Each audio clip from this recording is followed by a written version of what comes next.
How to fix all Windows Media Player issue or error in Windows 11 PC or laptop. So if you want to fix it, then what you need to do is just open up your settings at first. Once you open up your settings, on the left side you will have the apps section. Go with apps, and under apps you need to go with optional features.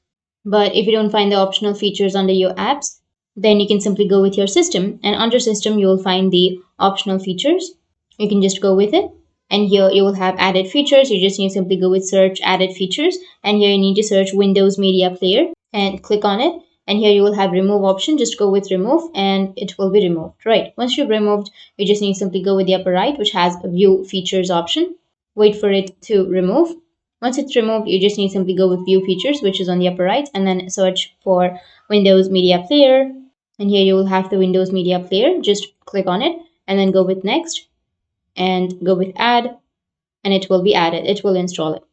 So that's how you can fix all Windows Media Player issue or error in your Windows 11. And if you have any questions, feel free to comment below. Thanks for watching.